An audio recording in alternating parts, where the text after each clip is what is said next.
RMJ Movie Reviews back again for another last 2 weeks of October movie review. Today I'm going to be reviewing Wes Craven's Shocker, which is a very underrated Wes Craven movie that, from what I understand, from 1989, I don't think it did that well financially.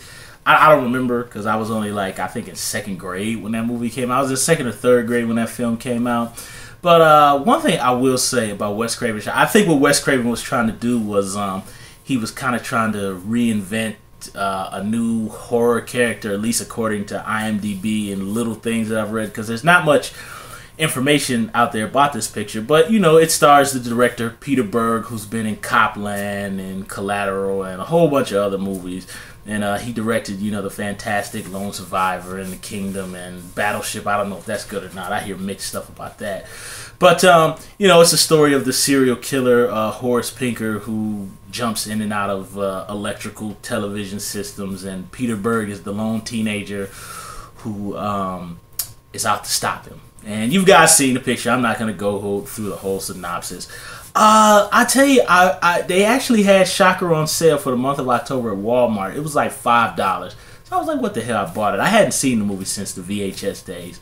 So I was watching it, and I tell you, man, this is a really good movie, man. One of the things that really strikes me is the exact story structure of Shocker is the same as the original 1984 Nightmare on Elm Street and the same as the first Scream, 1996, the first Scream movie.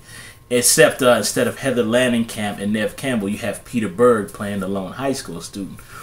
I never realized that this movie really takes its time. It kind of really sets up its first act, and it really doesn't get on to what the main villain is going to become well into. I think it's almost an hour into the movie, which is pretty long for this kind of slasher type of picture. I really upon watching it again, I really like this movie more because when I saw it on VHS back in the day, I thought it was okay. I didn't think it was bad or anything, but I really like it a lot more now. Of course, the movie doesn't shy on, I'm not going to call it gore because it's not really gore. It's really more just really bloody. And of course, we know the MPAA was on a rampage back then, so you don't really see so much of the actual stabbing. You kind of really more see aftermath. And now that I'm a filmmaker, I can really spot where the MPAA does their cuts. Kind of like the scene where Horace Pinker possesses Peter Berg's coach and he stabs himself in the hand. And you can see those cuts. It's like you don't even see the knife enter. But this is a really cool movie. And one of the things that I really liked about it is how Wes Craven is really an artistic filmmaker.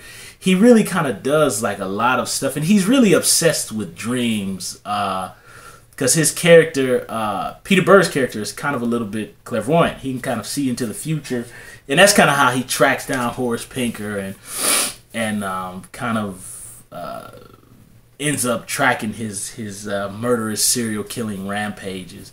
If there's anything that I kind of don't like about Shocker now when watching it, I really don't particularly care for the scenes. I try to say it's the second act of the movie where Horace Pinker kind of jumps in and out about 4 people. He jumps in and out of this lady who works in the prison, and he jumps into a cop who's the actor from Friday the 13th Part 6, Jason Lives, and then jumps into this little girl and a jogger and then a construction worker.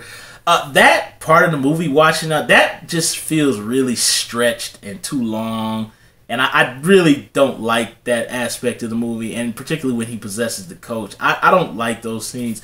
I've never been a fan of possession in films, unless the actual actors who become possessed have some type of makeup, so it really resonates with you that they're possessed. But stuff like Jason Goes to Hell, and when they're switching it, and you just have actors mimicking the person who plays the main antagonist, I'm not really a fan of that because I don't know. The actor's not there, so for me, it kind of takes me out of it. But like I said, that one little section of the movie really, to me, feels like a reshoot that they added later. Because Peter Berg, if you really look at the movie, he even looks a little bit older and different from the beginning and the ending of the movie. But aside from that section of the movie that I don't really like, and I kind of agree with somebody who put a review online, I thought that section was kind of bloated, and I thought it was boring, to be honest. But once the movie picks back up again, and Horace Pinker kind of comes back to jumping in and out of electrical systems, and Peter Berg is kind of following him through different Universal movies with Frankenstein and stuff, and he's jumping into people's houses and they're fist fighting and stuff. I really like that part of the movie. Aside from that criticism of the second act, one of the things that I kind of do have a problem with is, and I understand in these movies, you don't really need explanations. They kind of just, the story can just tell, the movie can just tell the story, and it can just be what it is.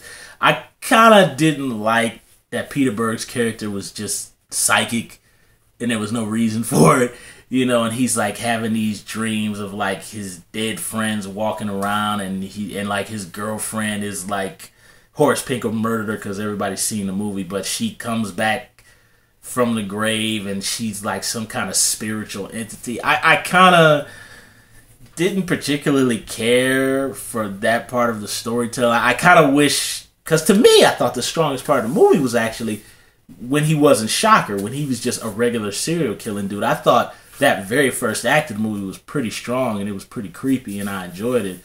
But aside from little nitpicks about the clairvoyant stuff and the dream stuff in the movie, Shocker is a pretty enjoyable little slasher picture.